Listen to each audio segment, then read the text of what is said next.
오늘의 주식 교육은 대통령 선거와 종합 주가 지수의 상관관계가 되겠는데요. 일단 16대에서 19대 대선 전에 이제 추세와 대선 후에 또 추세들, 그 대선이 있는 해에는 하락 추세가 주로 좀 강했던 적들이 많이 있고, 반면에 이제 대선이 지나고 나서 이제 새로운 정부가 출범하는 해에는 또 상승 추세가 상당히 좀 의미 있게 펼쳐지는 경우들이 상당히 많았었는데요. 16대 대선은 2002년 12월 19일 날 있었죠. 그래서 다음 해 이제 2003년도 2월 25일 날 새로운 대통령이 취임을 했었는데요. 4월부터 10월 달까지 지수가 좀 약했던 그런 경향성이 있었다, 그렇게 되고 있고, 그리고 이제 새 정부가 들어서고 거의 한 1년여에 대세 상승이 있었다, 이런 데이터가 있고요. 그리고 17대 대선은 2007년도 12월 19일, 이때도 그 2007년 여름 7월에서 8월 넘어갈 때 지수 조정이 좀 세게 나왔다 돼 있고요. 새 정부가 출범하고 나서 증시가 상당히 좀 추세적인 상승기를 좀 가져가는 시점들을 보여줬다 하는 내용들. 그리고 2012년도는 박근혜 대통령이 당선되는 그 해가 되겠는데요. 이때는 대선이 있던 해 4월 달에서 7월 달에 지수가 좀 급락했다, 그렇게 돼 있고, 대선 후에 6월 달에서 10월 달까지 추세적인 급등이 있었다라고 내용이 돼 있고요. 또 19대 대선은 17년 5월 장미 대선이었죠. 여기서는 이제 또 문재인 대통령이 당선되는 선거였는데, 대선이 있기 그 전에 연말에 보면은 한 7% 정도 조정세, 그리고 대선 직후 새 정부가 들어서면서 종합지수가 한 15% 정도 올랐다, 그런 데이터가 되겠는데, 하나씩 또 차트를 통해서 보도록 하겠습니다. 노무현 대통령이 당선된 그 2002년 12월 19일 선거 그 직전 직후에 또 양상들을 보면요, 그 2002년 이제 4월에서 11월 달까지 지수가 좀 많이 빠지죠. 940포인트대에서 종합지수가 거의 한 500포인트대 중반부로 한 40% 가까이 급락하는 양상이 2002년 4월부터 2002년 11월까지 있었고요. 물론 대선이 있기 때문에 지수가 빠지고, 또 대선이 끝나고 이제 새 정부가 출범하기 때문에 올린 건 아니겠죠. 이 각 시점마다 이제 글로벌 이슈들과 또 국내 기업들의 또 실적 이슈 등등이 다 맞물리는데, 굉장히 특이하게도 항상 대선을 놓고 대선이 있는 이전 정부의 말기 흐름에서는 좀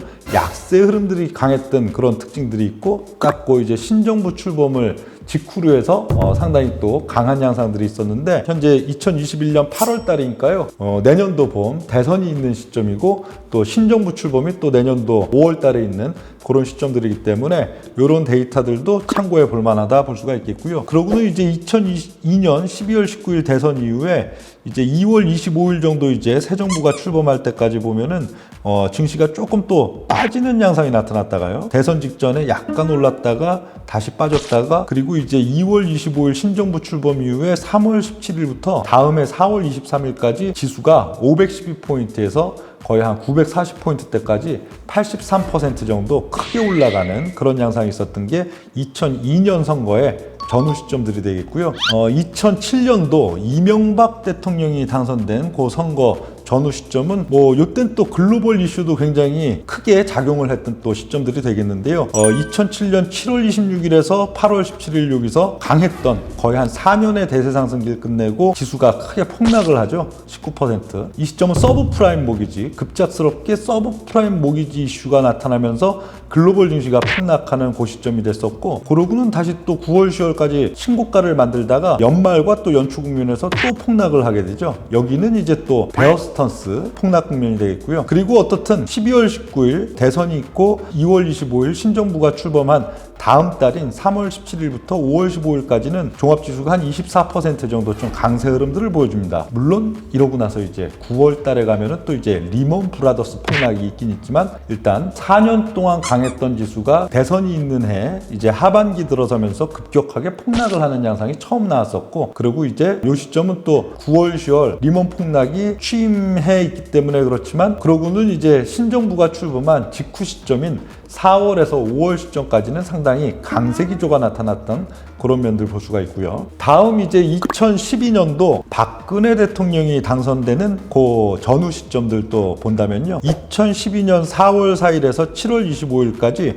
여기도 이제 지수가 좀 빠지죠. 선거가 있는 해에 지수가 이제 한 2060포인트 수준에서 1760 정도 수준으로 급격히 좀 빠지는 양상들이 봄에 나타나고요. 그러고 나서는 이제 8월 달에서 12월 달 선거까지 급등세, 반락세, 급등세, 반락세, 다시 급등세 이렇게 나타나면서 이제 선거를 치르고 2월 25일 이제 출범 이후에 주가가 3월에서 6월까지 오히려 좀 약세 기조가 나타났다가 6월 달 말 6월 25일 정도가 되어서 그때부터 이제 한 4개월여에 걸쳐갖고 지수가 좀 추세적인 상승기를 보이는 그런 양상들이 2012년 대선 전후의 시점들이다 볼 수가 있겠고요. 그리고 이번 그 문재인 대통령이 또 당선된 2017년 선거 시점, 전후 시점을 보면은 2016년 10월 6일에서 11월 9일까지 여기는 상당히 좀 그 약세권이 또 나타나죠. 이때 또 전국 혼란 등등과 맞물리면서 지수가 한 7% 정도 빠지는 양상들이 나타나다가 그러고는 이제 2017년 연초 들어서면서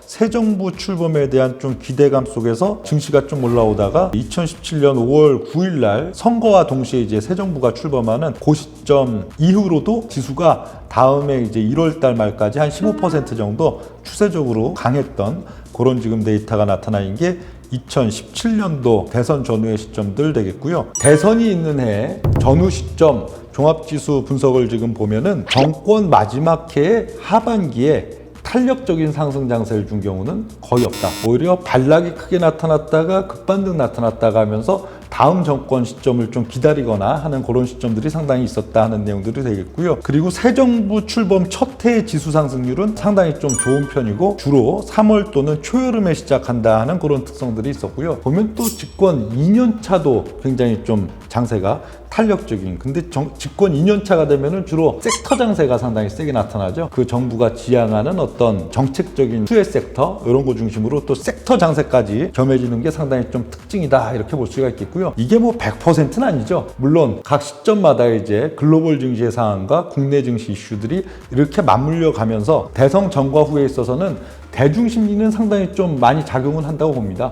보통 보면 새 정부가 이제 들어서면은 어떤 정권에 대한 기대감, 또 정책에 대한 기대감 이런 것 때문에 또 대중 수급이 많이 몰리는 경향들이 있고 또 집권 말기에는 좀 수급이 그렇게 탄력적으로는 붙지 못하는 그런 경향들도 있긴 있는데 오늘의 분석에 있어서는 이와 같은 결론들을 또 볼 수가 있었습니다. 안 돼, 안 돼. 그냥 가지 마. 구독 버튼